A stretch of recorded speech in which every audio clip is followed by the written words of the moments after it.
Hi guys, ഇങ്ങനെയുണ്ട് എൻ്റെ പുതിയ ഹെയർ സ്റ്റൈൽ. സ്ഥിരം ചെയ്യുന്ന ഹെയർ സ്റ്റൈലിൽ നിന്ന് ഇച്ചിരി ഡിഫറെൻ്റ് ആക്കി ഫ്രിഞ്ചൊക്കെ വെട്ടി ഇച്ചിരി സ്റ്റൈലാക്കാമെന്ന് വിചാരിച്ചു. പോരടിക്കുമ്പോൾ നമുക്കിങ്ങനെ ഇടയ്ക്ക് ഹെയർ സ്റ്റൈലൊക്കെ മാറ്റി നോക്കുന്നത് നല്ലതല്ലേ? ചിലർ കാണുമ്പോൾ പറയും, വെറുതെ നല്ല മാണിക്യം പോലത്തെ മുടി എന്തിനാ അങ്ങനെ വെട്ടിക്കളയുന്നതെന്ന്. അങ്ങനെ പറയുന്ന ആൾക്കാർ നിങ്ങളുടെ വീട്ടിലുണ്ടെങ്കിൽ നിങ്ങൾക്ക് പറ്റിയൊരു ഐഡിയ ആണ് ഞാനിപ്പോൾ നിങ്ങളെ കാണിച്ചു തരാൻ പോകുന്നത്.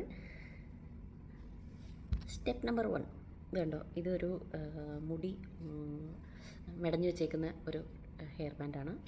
ഇതാണ് ഫസ്റ്റ്. ഈ രണ്ടാമത്തെ സംഭവമാണ് ഇത് കണ്ടോ, ഇതൊരു ആർട്ടിഫിഷ്യൽ ക്ലിപ്പ് ഓൺ ഹെയർ ആണ്. ഇത് കണ്ടോ, ജസ്റ്റ് ഇങ്ങനെ ക്ലിപ്പ് ചെയ്താൽ മതി, വലിയ കോംപ്ലിക്കേഷനൊന്നുമില്ല.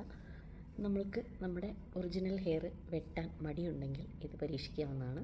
ഇതിപ്പോൾ നമുക്ക് ഏകദേശം ഈ ഒരു ഹൈറ്റ് വെച്ചിട്ട് ഞാൻ ഇങ്ങനെ വെച്ചിട്ട് ക്ലിപ്പ് ചെയ്തു. ഞാൻ ക്ലിപ്പ് ചെയ്ത ഭാഗം കാണാതിരിക്കാൻ വേണ്ടിയിട്ടാണ് ഞാൻ ഈ ഹെയർ ബാൻഡ് കറക്റ്റ് അതിൻ്റെ മുകളിൽ ഇങ്ങനെ വെക്കുന്നത്. അത് കഴിഞ്ഞിട്ട് ശരിക്കും നമുക്ക് ഹെയർ സ്ട്രൈറ്റ്നർ ഉണ്ടെങ്കിൽ നമുക്ക് ഇത് ചെറുതായിട്ട് ഇങ്ങനെ ചെറിയ ചൂടിൽ നമുക്കിങ്ങനെ ചെയ്യാം. അങ്ങനെ ചെയ്യുന്നതാണ് ഇച്ചിരി കൂടി വൃത്തി. പക്ഷേ എൻ്റെ ഹെയർ സ്ട്രൈറ്റ്നർ കാണാനില്ല. അതുകൊണ്ടാണ് നമ്മുടെ അമരത്തിലെ അശോകൻ്റെ പോലെ ഇങ്ങനെ ആയിട്ട് കിടക്കുന്നത്.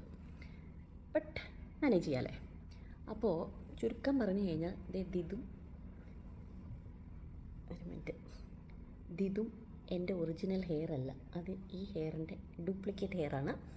അപ്പോൾ നമുക്ക് ഇങ്ങനെ വേണമെങ്കിലും സ്റ്റൈൽ ചെയ്യാം, അല്ലെങ്കിൽ നമുക്ക് ഇങ്ങനെ അഴിച്ചിട്ടിട്ട് നമുക്കിങ്ങനെ ഫ്രിഞ്ചസ് സ്റ്റൈലിൽ നമുക്ക് പരീക്ഷിച്ച് നോക്കാവുന്നതാണ്. അപ്പോൾ മുടി വെട്ടാൻ ഇഷ്ടമില്ലാത്തവർക്ക് ട്രൈ ചെയ്ത് നോക്കാവുന്നതാണ്. ബൈ.